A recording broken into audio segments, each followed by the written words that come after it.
쉬어가고 쉬어가라. 그러면 무쇠나무에서 꽃이 필 것이다. 말과 구절에서 벗어나지 못해서는 결국 저 눈 밝은 사람에게 코를 잡히지 않을 수 없다. 어째서인가? 본칙. 육궁대부가 남전 스님과 대화를 하던 차에 육궁대부가 말했다. 조법사는 말하기를 천지는 나와 뿌리가 같고 만물은 나와 한 몸이다라고 했는데 매우 기이합니다. 남전 스님이 뜰 앞에 꽃을 가리키며 대부를 부르며 말했다. 당시 사람은 이 한 그루의 꽃을 마치 꿈처럼 보았다. 내용을 보겠습니다. 육궁대부가 남전 스님과 대화를 하던 차에 육궁대부가 말했다.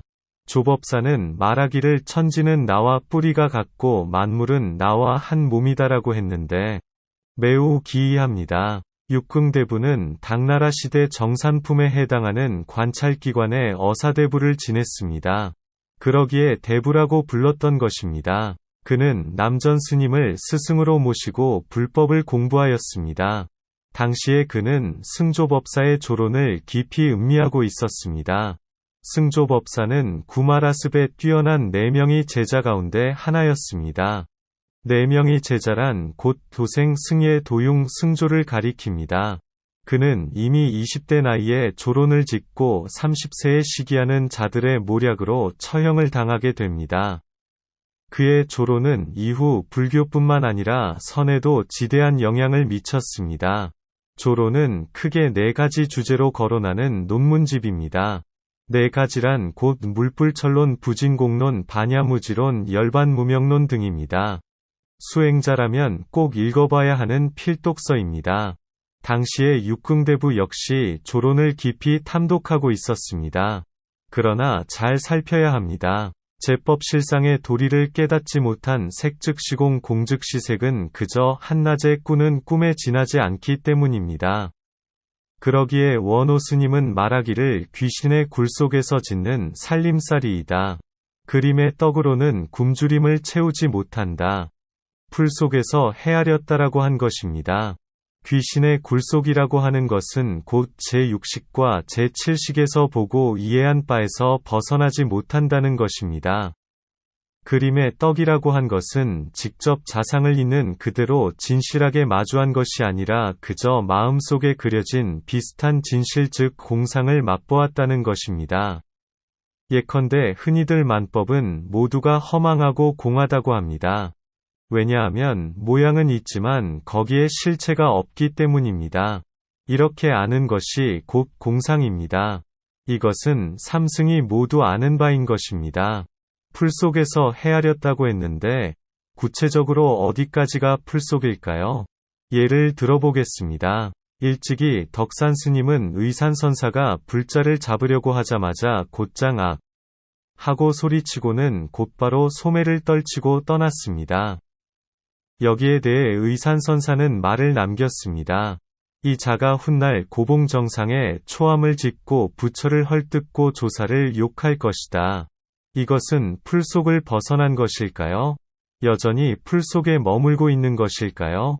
잘 살펴야 합니다. 저 마왕의 백성에 떨어지지 않고 마왕의 소나귀에서 벗어나기란 쉬운 일이 아닙니다. 마왕이란 곧 색계 초선천의 범천왕이고 색구경천의 대자재천왕을 가리킵니다. 말쑥하게 마왕으로부터 벗어날 수 있어야 비로소 풀 속을 벗어났다고 하겠습니다. 무엇이 마왕의 깨달음일까요? 이것을 모르면 오늘날 요가 명상 여러 종교들의 진리와 불교의 깨달음을 뒤섞지 않을 수 없게 됩니다. 자신도 모르는 사이에 외도불교를 짓게 되는 것입니다. 남전 스님은 뜰 앞에 꽃을 가리키며 대부를 부르며 말했습니다. 당시 사람은 이 한 그루의 꽃을 마치 꿈처럼 보았다. 당시에 남전 스님이 왜 뜰 앞에 꽃을 가리켜 보였을까요? 이것은 흡사 한참 잠꼬대를 하는 사람을 흔들어서 꿈 밖으로 끄집어내려는 것과 같다고 하겠습니다. 이러한 일은 오직 남전 스님과 같은 분위기에 가능한 일인 것입니다. 만약 옆에서 함께 잠자고 있다면 어찌 옆 사람을 깨울 수 있겠습니까? 그러기에 꿈에서 깨어나려면 반드시 꿈을 깬 자가 필요한 것입니다. 지금 육궁대부는 승조법사의 말을 근거로 하여 저 진공의 도리에 더욱더 깊이 나아가는 꿈을 꾸고 있었습니다. 그렇지만 이미 남전 스님은 오래도록 육궁대부를 보아왔기에 곧장 알아차리고서 그 허점을 지적하지 않을 수 없었던 것입니다. 이것은 곧 후려쳐서 흔들어 깨우고 있는 것입니다. 여기에 원호 스님은 말하기를 육궁대부의 이러한 물음이 기특한 것으로 치면 매우 기특하지만 다만 교위에서 벗어나지 못했을 뿐이다. 만약 교학에서 밝히는 뜻이 극칙이라고 한다면 세존께서는 무엇 때문에 다시 꽃을 들어 보이고 달마조사는 또한 서쪽에서 왔겠는가? 라고 한 것입니다. 교학으로 드러낼 수 있는 것은 공산과 관련이 있습니다. 결국 교학에 근거하여 진공이라는 그림을 그리게 될 거라는 것입니다. 그러나 그것은 엄밀한 의미에서 유의조작에 속합니다. 공상의 가르침에 근거하여 공상 자체를 깨달음으로 삼는 것입니다. 이러한 이치는 삼승이 모두 공유하기에 공상이라고 하는 것입니다. 따라서 이것으로는 자상을 대신하지 못합니다. 왜냐하면 자상을 드러내려면 바냐바라밀을 깨달아야 하기 때문입니다. 무엇을 바냐바라밀이라고 할까요? 바로 모든 법의 실상을 아는 지혜를 가리킵니다. 모든 법의 실상 그대로가 곧 자상인 것입니다. 따라서 만약 하늘과 땅은 나와 같은 뿌리이고 만물과 나 자신은 모두 사대오온으로 이루어졌기에 같은 몸이라고 한다면 그것은 곧 허망함을 끊고 참된 본질로 돌아가는 것에 깊이 공감한다고 말하는 것과 같은 것입니다. 그가 설령 이것을 이치로서 이해한 것이 아니라 몸소 산매를 통해 그러한 지경에 이르렀다고 해도 마찬가지입니다. 결국 저 육궁대부가 말하고자 하는 바는 곧 모든 것이 공으로 돌아가고 모든 것이 공에서 나왔다는 것입니다. 이것을 머리로 이해를 했든 몸소 산매를 통해 깨달았든 남전 스님의 눈으로 볼 때는 한낱 잠꼬대에 불과하다는 것입니다. 그가 여전히 꿈속에 있다는 것을 이해하는 것은 매우 중요합니다. 그러기에 남전 스님은 손가락으로 뜰 앞에 꽃을 가리킨 것입니다. 저 자상을 철저하게 깨닫기 위해서는 반드시 직심이 한결같아야 합니다. 이 한결같음은 마음이 만들어낸 것이 아니기에 자연스럽다고 하는 것입니다. 이것이 바로 귀신꿀 밖의 살림살이입니다. 그러기에 제법 실상을 안다고 하는 것입니다. 남전 스님은 말합니다. 당시 사람은 이 한 그루의 꽃을 마치 꿈처럼 보았다. 당시 사람이란 곧 승조법사를 말합니다. 이 한 그루의 꽃을 마치 꿈처럼 보았다는 것은 곧 색즉시공이라는 것입니다. 여기에서 색은 실색이 아니라 환연과 같은 색이라는 것입니다. 여기에서 공은 단멸공이 아닌 진공을 뜻합니다. 단멸공이란 말 그대로 아무것도 없는 것입니다. 허무공입니다. 엄밀한 의미에서 의식의 실종을 가리킵니다. 참되다는 것은 허망하지 않고 영원히 변화하지 않는 성품을 말합니다. 이 참된 성품은 저 바람이 대나무 숲을 아무런 장애가 없이 지나가는 것처럼 새가 공중을 자유롭게 날아가는 것처럼 어떤 형상이나 모양에도 구애됨이 없기에 공하다고 하는 것입니다. 이처럼 색과 공이 언제나 함께하는 것은 마치 황색 꾀꼬리가 버드나무에 내려앉는 것과 같은 것입니다. 이것을 대승의 바냐바라밀이라고 합니다. 예컨대 석두화상은 승조법사의 조론을 읽다가 만물을 자기로 삼을 줄 안다라는 구절에서 활짝 깨달음을 열었습니다. 이것은 저 하늘과 땅은 같은 뿌리이고 만물과 나 자신은 한 몸이라고 한 육궁대부와 같은 이해였을까요? 아니면 다른 깨달음이 있었을까요? 여기에 대해 설두 스님은 노래하였습니다.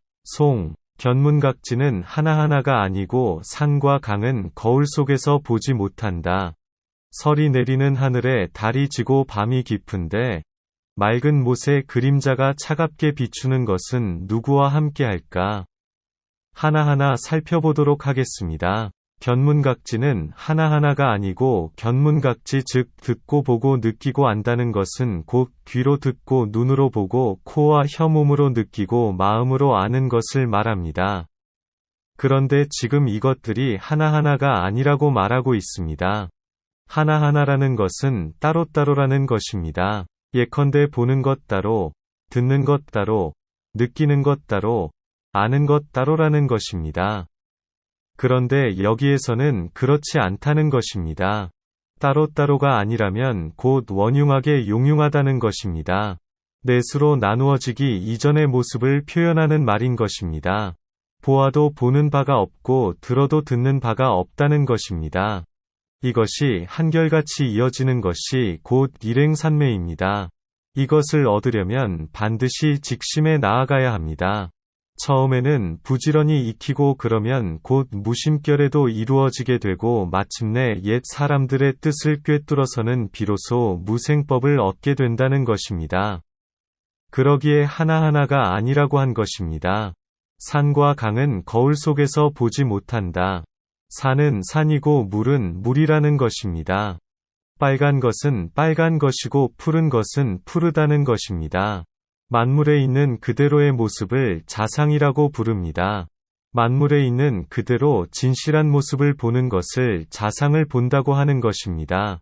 이것은 거울 속에서 볼 수 있는 것이 아니라는 것입니다.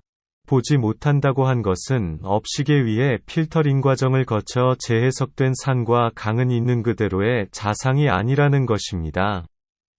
아무리 모니터가 초정 밀픽셀을 구현한다고 해도 그것은 한낱 거울에 지나지 않는다는 것입니다. 오직 반야의 눈으로 보아야만이 만상의 진실한 모습을 얻게 된다는 것입니다. 여기에 대해 원호 스님은 말하였습니다. 만약 거울 가운데에서 보고서 알았다고 한다면 이는 곧 거울을 떠난 곳이 아니다. 산하대지 초목총님을 거울로 비춰보지 마라.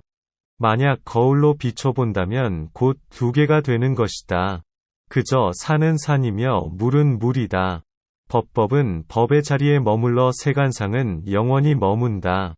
거울로 비춰본다면 곧 두 개가 되는 것이다라고 한 것은 곧 실제의 달과 물에 비친 달을 가리킵니다. 산은 산이고 물은 물이다라고 한 것은 있는 그대로의 자상을 얻는다는 것입니다. 법법은 법의 자리에 머물러 세간의 모양에 영원히 머문다라고 한 것은 법화경에 나오는 구절입니다. 이것은 곧 만법은 항상 진열을 의지한다는 것입니다. 법주 법이 법계가 모두 같은 의미입니다. 설이 내리는 하늘에 달이 지고 밤이 깊은데 설이 내리는 하늘이란 몹시도 추운 날씨를 가리킵니다. 달이 지고 밤이 깊다는 것은 부처도 없고 법도 없다는 것입니다. 이것은 저 노파소함의 암주가 삼동의 마른 나뭇가지가 찬 바위에 기대었으니 온기가 전혀 없구나라고 한 것과 같겠습니다. 일점의 번뇌도 움직이지 않는다는 것입니다. 여기에 대해 원호 스님은 말하기를 그대를 이끌고 풀밭으로 들어갔다. 온 세계에 일찍이 감춘 적이 없다. 절대로 귀신의 굴 속에 앉아서는 안 된다라고 하였습니다. 일찍이 감춘 적이 없다는 것은 부처도 없고 법을 설하는 자도 없다고 해서는 안 된다는 것입니다. 애초에 감춘 적이 없는데 스스로가 덮고 있다는 것입니다. 절대로 귀신의 굴 속에 앉아서는 안 된다라고 한 것은 없구나 해서는 옳지 않다는 것입니다. 저 연화봉 암주가 말하기를 주장자를 가로로 메고 곧장 사람을 돌아보지 않고 천봉우리 만봉우리로 돌아간다라고 했는데 그 뜻이 결국 어디에 있을까요? 잠시 근자의 법문을 하나 예를 들어보겠습니다. 향곡 스님이 진제 스님에게 물었습니다.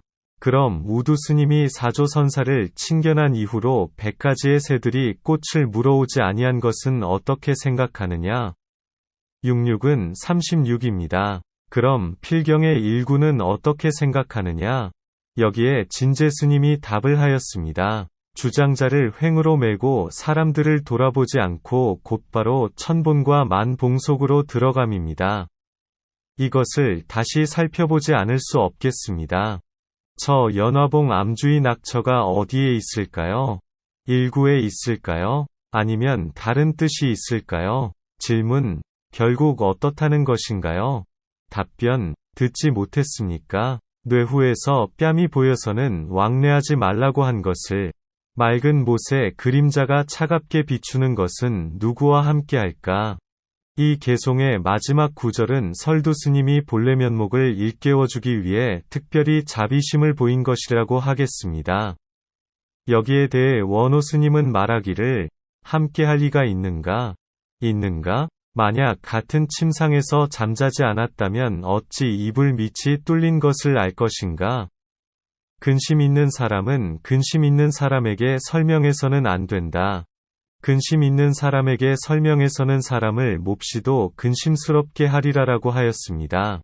이 또한 원호 스님이 자비심을 내어서 저 가난하고 근심스러운 자를 구제하려고 했다고 하겠습니다.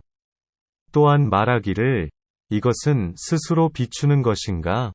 아니면 사람과 함께 비추는 것인가? 반드시 기틀을 끊고 견해를 끊어야 바야흐로 이 경계에 이르는 것이다라고 하였습니다. 기틀을 끊고 견해를 끊어야 한다는 것은 곧 사람과 함께 비춘다는 것입니다.